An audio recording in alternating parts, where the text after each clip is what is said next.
नमस्कार, आप देख रहे हैं न्यूज 18 राजस्थान। आपके साथ मैं हूं अभिषेक। बुलेटिन की शुरुआत इस वक्त की बड़ी खबर से। दौसा से यह बड़ी खबर है, जहां पर गर्ल्स स्कूल नगर पालिका में कोरोना विस्फोट हुआ है। लालसोट गर्ल्स स्कूल की 9 छात्राएं पॉजिटिव पाई गई हैं। बांदीकुई नगर पालिका के 7 कर्मचारी भी पॉजिटिव मिले हैं।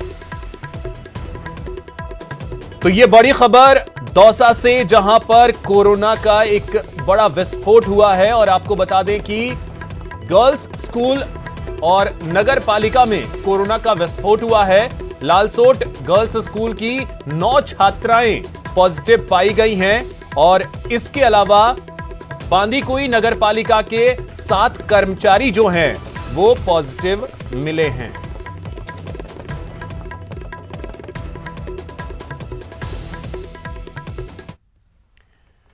वहीं जयपुर से बड़ी खबर आपको बता दें, यहां पर सीएमआर में कोरोना का विस्फोट हुआ है। ड्राइवर समेत 27 लोग पॉजिटिव पाए गए हैं। 3 दिन पहले मुख्यमंत्री अशोक गहलोत भी पॉजिटिव पाए गए थे और उसके बाद एहतियातन यह फैसला लिया गया और 96 कर्मचारियों के सैंपल्स लिए गए और उनमें से 27 लोगों की रिपोर्ट जो है वो पॉजिटिव आई है।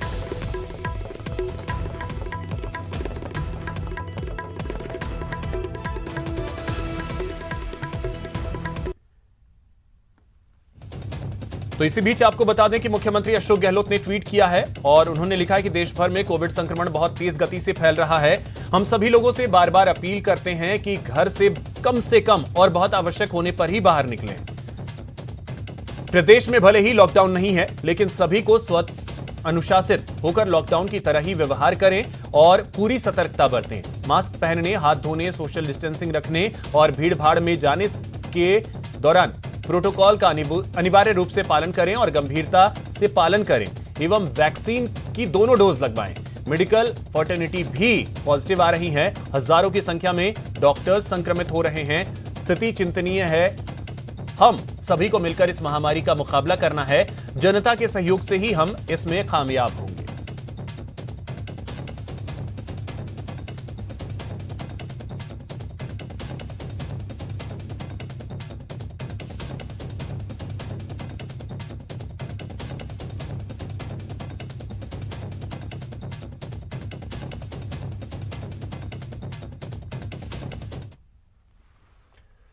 कोरोना के मामले बढ़ने के बाद राजस्थान सरकार ने पाबंदियों का दायरा और बढ़ा दिया है।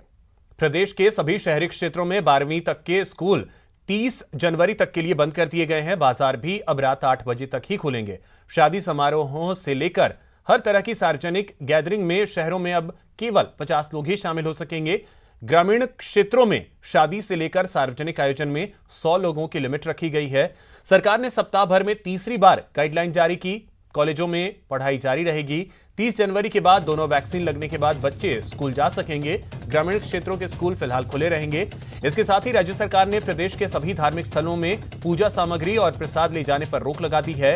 धार्मिक स्थल रात 8 बजे तक ही खुले रहेंगे। रविवार को वीकेंड कर्फ्यू लौट आया है। शनिवार की रात 11 बजे से सोमवार की सुबह 5 बजे तक वीकेंड कर्फ्यू रहेगा।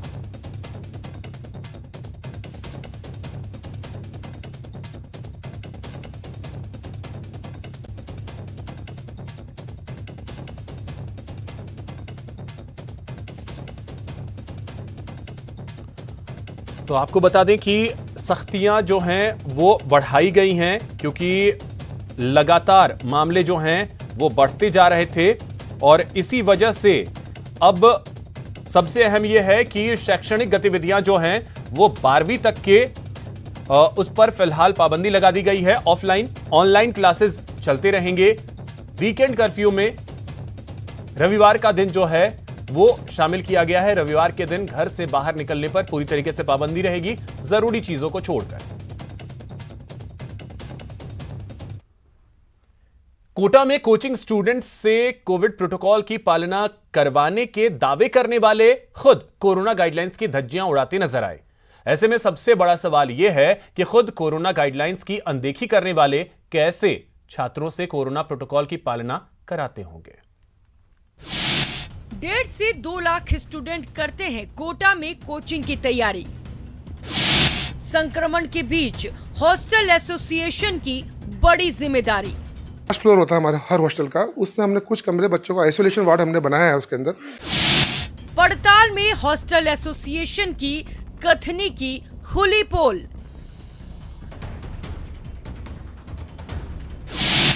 जिम्मेदारों के दावा में है बड़ा झोल। शिक्षा नगरी कोटा में कोरोना के मामले लगातार बढ़ते चले जा रहे हैं और अब कोरोना का शिकार वो बच्चे हो रहे हैं जो कि 15 से 18 साल तक की उम्र के बीच हैं। और इन बच्चों की तादाद कोटा में सबसे ज़्यादा इसलिए है क्योंकि कोटा कोचिंग हब है। ऐसे वक्त में जब कोरोना का बढ़ता आंकड़ा लोगों को डरा रहा हो, कोटा के हर इलाके से मरीज सामने आ रहे हों, तो हॉस्टल एसोसिएशन की जिम्मेदारी बढ़ जाती है, क्योंकि इन्हीं की बदौलत 1.5 से 2 लाख स्टूडेंट्स यहाँ मेडिकल और इंजीनियरिंग की तैयारी कर रहे हैं, अपने सपने को साकार करने में जुटे हैं। मेस की कैपेसिटी होती है, उसका हम लोग 50% कैपेसिटी हिसाब से मेस के अंदर बच्चों को खाना खिलाया जाएगा। उसके अंदर सपोज करो 50 बच्चों का हॉस्टल है तो 25 बच्चे at a time social distancing की पालना करते हुए मेस में खाना खाएंगे। दूसरी बात यह है कि हमने एक फ्लोर, जो लास्ट फ्लोर होता है हमारे हर हॉस्टल का, उसमें हमने कुछ कमरे बच्चों को आइसोलेशन वार्ड हमने बनाया है। उसके अंदर हॉस्टल एसोसिएशन का दावा है कि बच्चों को कोरोना से बचाने के लिए पुख्ता इंतजाम किए गए हैं। छात्रों से कोविड गाइडलाइंस की पालना कराई जा रही है। कोचिंग स्टूडेंट्स भी हॉस्टल एसोसिएशन के दावों पर मुहर लगा रहे हैं, लेकिन हर हॉस्टल के बारे में ऐसी बात नहीं कही जा सकती। आपने हॉस्टल एसोसिएशन और कोचिंग स्टूडेंट्स के दावे सुने। हमारा मास्क में हमेशा एंट्री रहता है, हमेशा मैम खाने वगैरह के लिए भी मेंटेन करवाती हैं डिस्टेंस। खाने वगैरह का भी टाइमिंग फिक्स है कि कितने बजे किसको आना है, और काढ़ा वगैरह भी मैम देती हैं पीने के लिए। हमारे हॉस्टल में तो बाकी सब कुछ सही चल रहा है। सैनिटाइज़र भी बाहर में रखी हुई है, अपना आके सैनिटाइज़ करो। बाकी मैम बहुत अच्छे से हर चीज़ का ध्यान रख रही है। अगर किसी की तबीयत ख़राब है मैम को इन्फॉर्म करो तो काढ़ा भी मिल रहा है। ऐसा नहीं हर 2 दिन पे काढ़ा प्रोवाइड कर रहा है। और क्योंकि लास्ट टाइम भी कोविड में हमारी हॉस्टल चल रही थी तो बहुत अच्छे से ध्यान रखा गया था और एक भी बच्चा पॉजिटिव नहीं था हमारे हॉस्टल से। कोचिंग में सोशल डिस्टेंसिंग पूरी मेंटेन रहती है और बिना मास्क के नहीं घूमने देते। आते जाते वक्त स्क्रीनिंग रहती है एंड सैनिटाइज हर जने को करते हैं। लेकिन अब इन तस्वीरों पर गौर फरमाइए। ये हॉस्टल एसोसिएशन की उस मीटिंग की तस्वीर है जो कोरोना से छात्रों को बचाने के लिए बुलाई गई है। बैठक में शामिल लोगों के चेहरे पर न मास्क है और न ये लोग सोशल डिस्टेंसिंग की पालना कर रहे हैं। कैमरे को देखने के बाद मास्क लगाते हैं, सोशल डिस्टेंसिंग की पालना खुद नहीं कर पाते हैं, वो लोग कैसे आपके बच्चों को सुरक्षित रख पाएंगे, कैसे उनसे कोविड गाइडलाइन की पालना करवाएंगे। अपने आप में बड़ा सवाल यही खड़ा होता है कि क्या ऐसे हॉस्टल संचालक आपके बच्चों को सुरक्षित रख पाएंगे। योगेश त्यागी, न्यूज़ 18 कोटा। और अब बात उस गैंग की जो दिल्ली के विभिन्न इलाकों से बच्चों को चुराकर अलवर में बेचा करता था, लेकिन उस गैंग का गुरुग्राम पुलिस ने भंडाफोड़ किया है। डीएलएफ फेज 3 थाना पुलिस ने 3 आरोपियों को गिरफ्तार किया है, जिनमें 2 महिलाएं भी शामिल हैं। आरोपियों के कब्जे से 2 नवजात बच्चों को भी छुड़ाया गया। दरअसल एक टैक्सी ड्राइवर की समझदारी की वजह से यह गैंग पुलिस के हत्थे चढ़ गए। गिरोह के पर्दाफाश कराने में विशेष भूमिका निभाने वाले टैक्सी ड्राइवर उमेश लोहिया को पुलिस आयुक्त के राव ने 25,000 रुपए इनाम देने की घोषणा की है। पुलिस के शिकंजे में आए 3 लोगों में से 2 अलवर के रहने वाले हैं।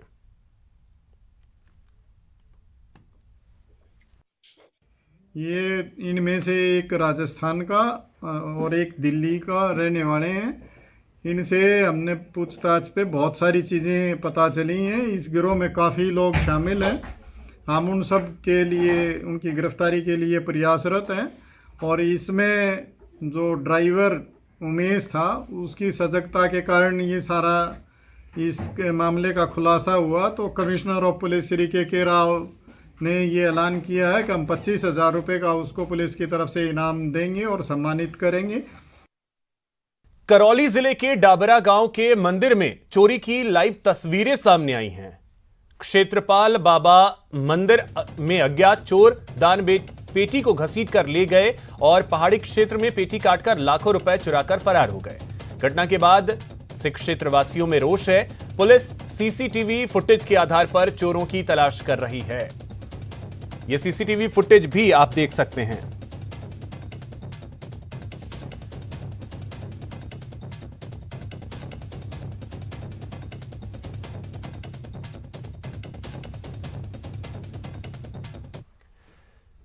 खबर चित्तौड़गढ़ के सहनवा इलाके से है, जहां एक पैंथर खेत में लगी तारों की बाड़ में फंस गया।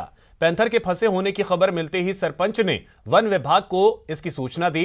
करीब 4 घंटे की मशक्कत के बाद पैंथर को ट्रैंकुलाइज कर उसका रेस्क्यू किया गया।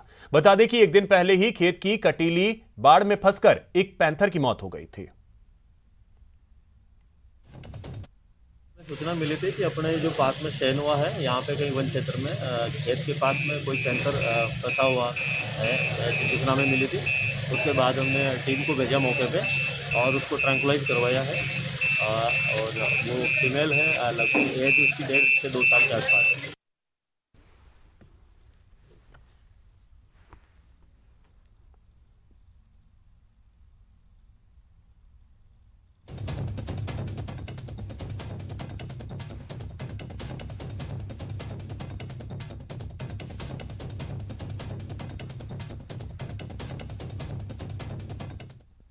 यहां रुकेंगे एक छोटे से ब्रेक के लिए।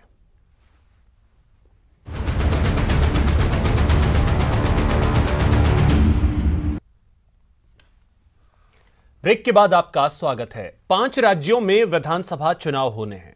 चुनाव भले ही दूसरे राज्यों में हो, लेकिन भरोसा राजस्थान के नेताओं पर है। हाल यह है कि कांग्रेस और बीजेपी ने राजस्थान के नो डाउट कई राज्यों में राजस्थान के नेता बीजेपी कांग्रेस दोनों में काम कर रहे हैं। जहां पार्टियां ड्यूटी लगाती हैं वहाँ जाना पड़ता है, काम करना पड़ता है। और राजस्थान के तो पार्टियों के नेताओं में नो डाउट दम है। तो निश्चित रूप से राजस्थान के नेता और राजस्थान के कार्यकर्ता, सब जगह कांग्रेस के कार्यकर्ता नेता काम करेंगे और हम अच्छा रिजल्ट लेकर आएंगे। इस बार भी राजस्थान के लोगों को जो जो जिम्मेदारियां दी गई है वो जिम्मेदारियां परिपूर्ण करेंगे और जहां जहां राजस्थान के लोग हैं वहां वहां वो अपना कर्तव्य ठीक प्रकार से निभाएंगे और भारतीय जनता पार्टी के विजय में अपना योगदान देंगे। आने वाले दिनों में इन राज्यों में दोनों ही राजनीतिक दल प्रदेश के कई दूसरे नेताओं को भी जिम्मेदारियां सौंपेंगे। वहीं इन राज्यों के चुनाव प्रचार में राजस्थान के नेताओं को भी स्टार प्रचारक के तौर पर शामिल किए जाने की उम्मीदें हैं।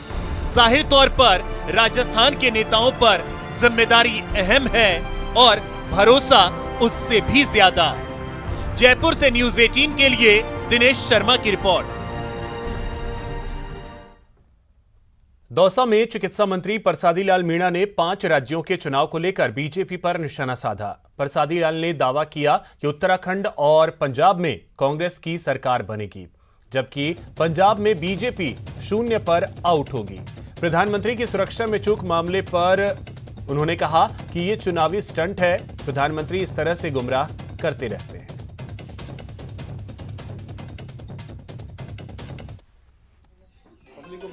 भुगतान जनता निश्चित रूप से जवाब देगी।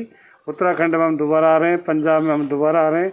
बीजेपी का सब मेरे ख्याल से पंजाब में खाता भी नहीं खुलेगा। अमरिंदर सिंह भी तो 0 पर आउट होगी पंजाब में। निश्चित रूप से पंजाब की जनता, या ऐसा नहीं किसान आंदोलन चला है, लंबे 700 लोग किसान मरे हैं। ये बताइए वहाँ पंजाब के किसान प्रधानमंत्री जाएगा उससे बात नहीं कर सकते क्या? और वो 10 किलोमीटर दूर थे, कौन सी जान को खतरा हो गया? 10 किलोमीटर से वापस आ गए प्रधानमंत्री जी, कौन सी जान को खतरा है? इसलिए प्रधानमंत्री या देश के प्रधानमंत्री को खतरा नहीं हो, सुरक्षित रहे। हमारी भी यही है उनके ऊपर उम्र लंबी हो, पर इस तरह के नाटकबाजी प्रधानमंत्री को शोभा नहीं देती। हर जिले में एक सीएमएचओ होता है, लेकिन जैसलमेर में ऐसा नहीं है। यहां 2 इंजन के साथ स्वास्थ्य विभाग चल रहा है और विभाग की कार्यशैली चर्चा का विषय बनी हुई है। देखिए रिपोर्ट। स्वास्थ्य विभाग की एक कुर्सी पर 2 साहब है और दोनों ही बारी बारी से बैठते हैं। एक राज्य सरकार के आदेश से यहाँ है तो दूसरा कोर्ट के स्टे से। एक कमरा, एक कुर्सी और बैठने वाले 2 अफसर। लेकिन कहानी फिल्मी नहीं बल्कि रियल है। मामला जैसलमेर का है। यहाँ स्वास्थ्य विभाग के सीएमएचओ पद पर इन दिनों 2 साहब बारी बारी से अपनी सेवाएं दे रहे हैं। एक राज्य सरकार के आदेश पर काबिज हैं, तो दूसरे कोर्ट के स्टे से। साफ है, स्वास्थ्य विभाग दोहरे इंजन के साथ काम कर रहा है। सीएमएचओ डॉक्टर कमलेश राज्य सरकार के स्थानांतरण आदेश के खिलाफ हाईकोर्ट से स्टे लेकर कुर्सी पर काबिज हैं। दरअसल 29 सितंबर को चिकित्सा और स्वास्थ्य विभाग ने जैसलमेर के तत्कालीन सीएमएचओ डॉक्टर कमलेश चौधरी को फलौदी ट्रांसफर कर दिया था, जिसके खिलाफ चौधरी हाईकोर्ट गए और 23 अक्टूबर को वहां से स्टे लेकर आए और कुर्सी पर काबिज हो गए। फ्यूल इंजन की बात नहीं है, मैं जो कोर्ट के निर्देशानुसार यहाँ पर हूँ और जो भी कार्य किया जा रहा है और हम दोनों का कॉम्बिनेशन मिलकर। जबकि कमलेश चौधरी की जगह डॉक्टर कुणाल साहू 2 अक्टूबर से ही सीएमएचओ के पद पर काम कर रहे हैं। ऐसा नहीं है, पद तो एक ही है, हम कोर्ट से हैं और इस तरह का व्यवस्था है। बाकी आपस में हमारे बीच में अच्छा सामंजस्य और दोनों मिलकर अच्छा काम कर रहे हैं और जिले को उससे बेनिफिट है। दोनों अफसर बारी बारी से कुर्सी पर बैठते हैं, अपना अपना काम देखते हैं, लेकिन शंकाएं खत्म नहीं हो रही, क्योंकि जैसलमेर में भी कोरोना के इक्के दुक्के मामले सामने आ रहे हैं। जाहिर है चिकित्सा विभाग की चुनौतियां बढ़ गई हैं। देखने की बात होगी कि ये दोनों तालमेल बिठा पाते हैं या जिस तरह की बातें हैं कि दोनों में किस्सा कुर्सी का चलेगा। श्रीकांत व्यास, न्यूज़ 18 जैसलमेर। फिलहाल इतना ही, नमस्कार।